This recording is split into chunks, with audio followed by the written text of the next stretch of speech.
Yeah,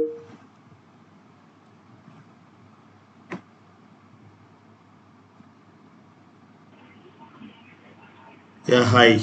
Hi, Grishma. Yeah, hi. Your voice is a bit low actually.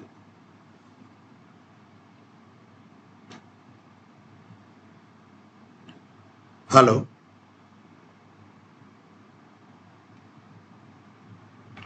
Yeah, it's fine now.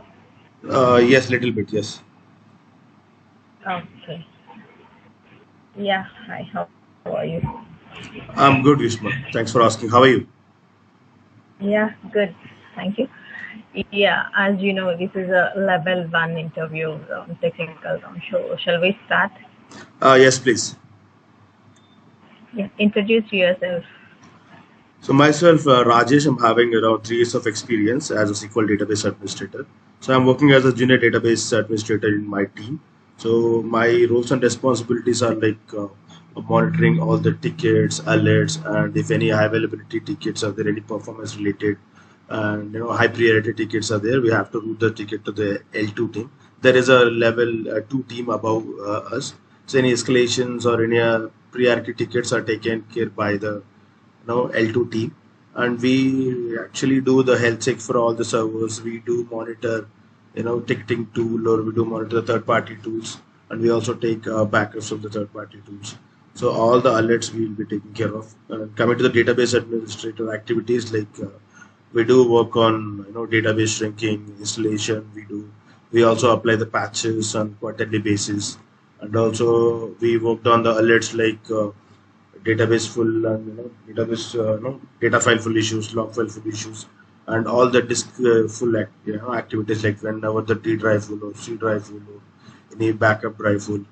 And also we shrink the database whenever this log file full or data file full. And we also grant the permissions whenever we receive any request from the customer, like whenever they need any read access or write access.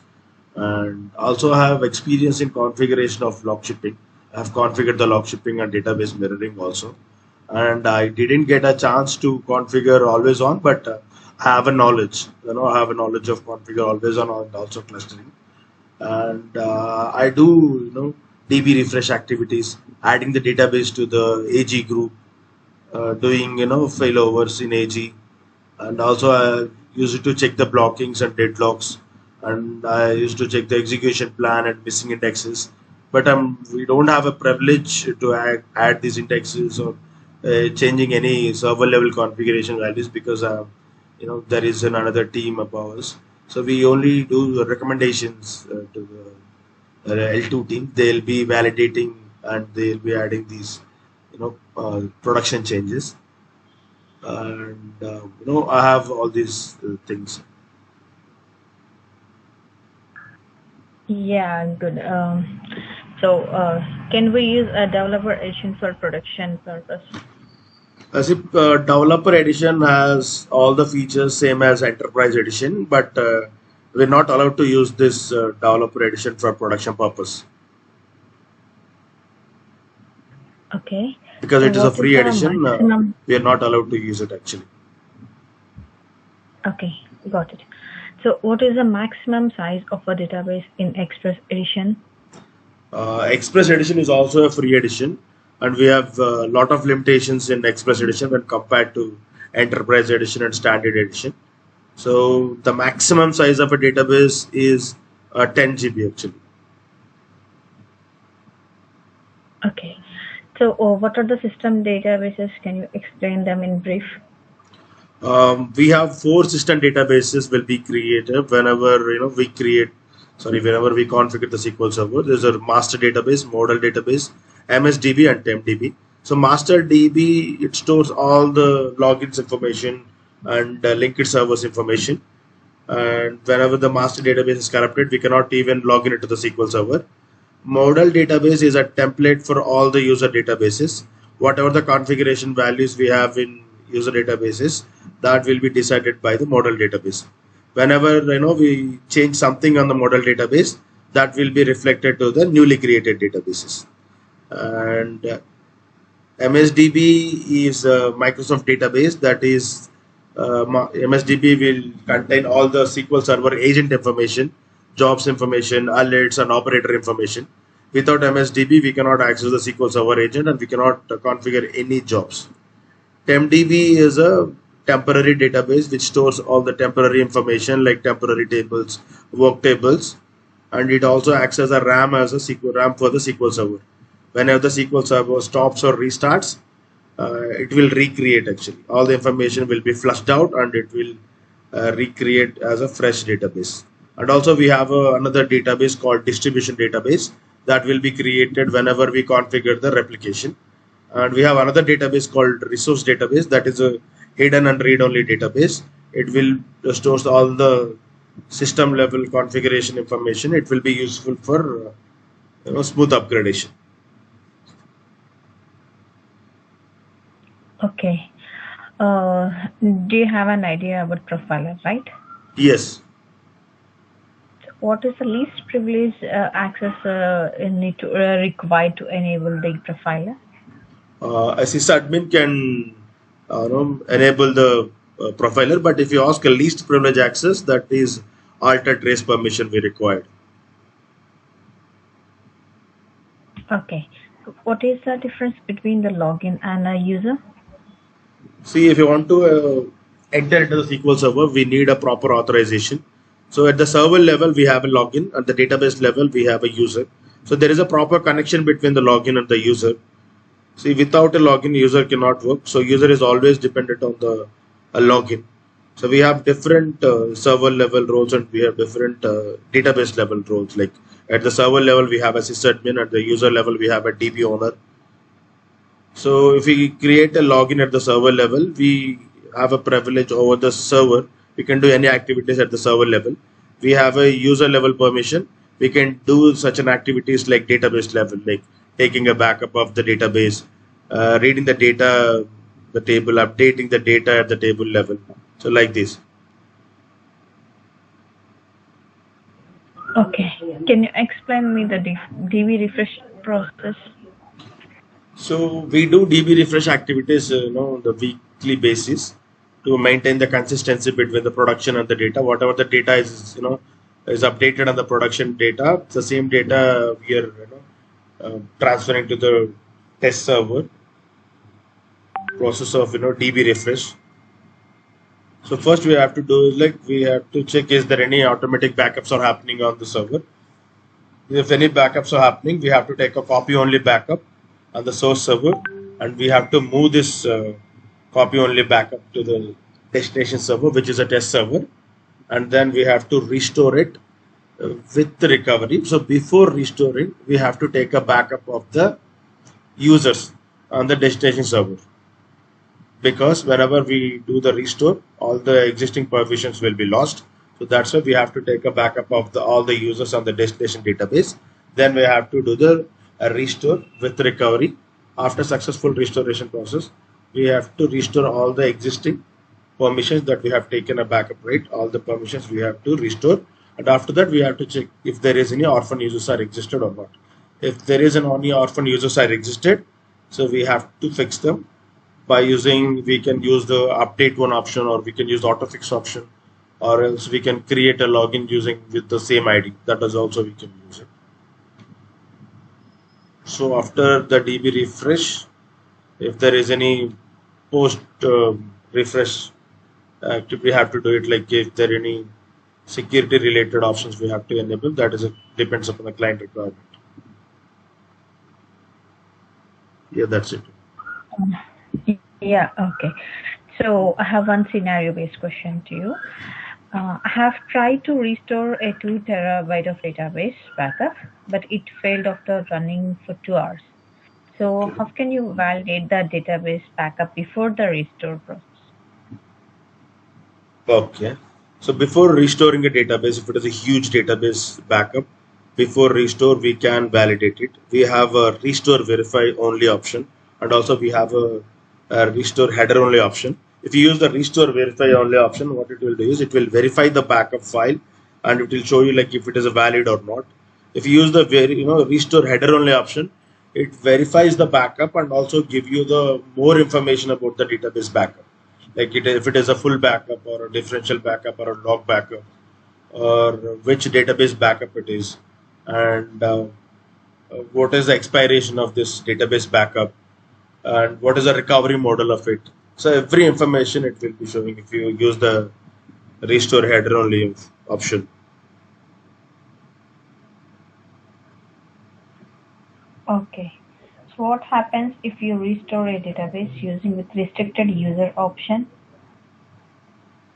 If you restore a database with restricted option, what happens? Like we can see the database status as restricted user. Only who is having the DB owner access and also DB creator and the sysadmin. So whoever having these access, those people only can access the database. Others cannot access this database. Fine. Can you tell me the difference between database backup and database snapshot? So database backup, we take it as a maintenance. Like if any data is lost, we can recover the data using the database backup. We have different kinds of backups. So they're like full backup, differential backup, and log backup. Coming to the database snapshot, it's also kind of a backup. We take a snapshot before doing any activity, but snapshot is a read-only view. Like we can read the snapshot, whereas we cannot read the database backup. And whenever we take the snapshot, the size will be a 0 KB. Whenever the updations or insertions are happening at the database snapshot keep on growing. Where database backup is a static, database snapshot is a dynamic. It will keep on increasing based on the size of the database. It will track the live data by the snapshot. We can also recover the data using the snapshot. Okay. What is RPO and RTO? RPO is a recovery point objective. Like what is the maximum data loss is accepted by the client. If something happens, if any corruption or any hardware failures are happening, like how much data loss is ready to accept by the client, that is a recovery point objective. And RTO is like a recovery time objective. What is the maximum size acceptable downtime to restore a service? If something happens and we cannot recover the data, something happened, database corrupted or server down, or how much time client will give you to restore the services. So that is a RTO. Okay. Tell me the process to move master database from one drive to another drive. So basically it is a downtime activity if you want to move any system database from one drive to another drive. Since the master database is very critical, we have to take a downtime from the client before doing this activity.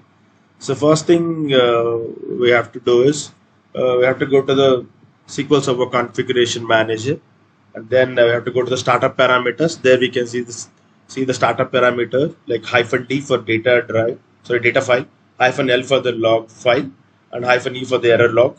So we have to change these paths. We have to replace these paths to the new paths. Whatever the new path we have, we have to replace the new paths to the -d for data file, -l for a log drive, log file. Then we have to apply the changes, and then we have to stop the SQL services. Then we have to move the master database data file and log files physically from old drive to new drive, and then we have to restart the services. Okay. What is the difference between estimated execution plan and actual execution plan? So we have three types of execution plan. One is display estimated execution plan, include actual execution plan, and live query statistics. If you use the estimated execution plan, it will give you the estimated plan without running a query. So if you're not allowed to run the query, then we can use the estimated execution plan, but make sure that it will be giving a estimated plan. It's not going to be accurate. If you use the include actual execution plan, it will run the query and it will give you the exact plan, which is accurate when compared to display estimated execution plan. So estimated execution Okay. plan can give you very quickly, but actual execution plan will take some time because it has to do some deep analysis and tuning. Some tuning and Yeah. deep analysis it has to do. Yeah, there should be some difference between the actual and estimated execution plan. Yes. Yeah, got it. What are the types of indexes are available in SQL Server? We have different indexes available like cluster index, non-cluster index, unique index, filter index, column store indexes also. But there are two types of indexes mainly: cluster index and non-cluster index. Okay. If I create a cluster index, will it create a primary key? If we create a cluster index, it doesn't create a primary key. So whenever we create a primary key, then it will create a cluster index. Okay. Uh, why? What's the reason? Can you what about the why versa? If if I create a primary key, will it create a cluster index? You said no, right? So what's Yes. the reason? What's the reason? Reason is like I'm not sure about it. But, whenever we create a primary key, it doesn't allow any null values and duplicate values. That I know, but why it will create a cluster index, I'm not sure about it. I have to check it. Yeah, okay, no problem. So if I have a table with 500 rows, which index do you recommend to add? See, indexes is basically for huge data. Whenever we have a huge data, it is difficult to fetch the data. Then we need indexes. But if you have only 500 rows per table, I don't think indexes is required. Uh, Table scan is good on the 500 rows of table because adding unnecessary indexes also can degrade the performance of the SQL server. Okay. What is the difference between logs, blocking, and deadlocks? So lock is a internal mechanism of the SQL server to maintain the data consistency. So if multiple users are trying to access the same table or same data, what will happen is a lock will be assigned for a specific user and other users has to wait for some time to complete the process. So this waiting process, we call it as a blocking. And if you hold the table, if you restrict the access to the other users, then that is a lock. If one user is accessing the data and all other users are waiting for the user to complete the process, this waiting process we call it as a blocking. Deadlock is like when two processes are blocking each other, that situation is called deadlock. Okay. What are the advantages of database mirroring over log shipping? Advantages are like lock shipping doesn't have any automatic failover process, when mirroring is having automatic failover as well as manual failover. And in lock shipping, to do a manual failover, we need 15 minutes approximately and more time. And in mirroring, we can do a manual failover in less than 5 seconds. And a data transfer is happening in lock shipping through agents so that there is be a latency. In mirroring, the data transfer is happening through the endpoint so that we have very less latency. And in lock shipping, we have a readable secondary. In mirroring, we don't have a readable secondary. That means, in this case, we have a advantage in lock shipping when compared to the mirroring. This is only point we have advantage for lock shipping. And operational modes in lock shipping, we have lock shipping with no recovery and lock shipping with standby. In mirroring, we have three operational modes: high safety, without automatic failover, high safety with automatic failover, and we have high protection. I don't remember it, like high safety and not sure. I just don't remember that. We have three modes in Yeah, this mirroring. yeah, yeah. Okay. I'm enough from my side. I'm done, Rajesh. So, yeah, my HR will get back to you on. Okay, thank you. Thank you so much. Okay. Have a good day. Okay. Thank you. Okay. Thank you so much. Have a good day. Bye.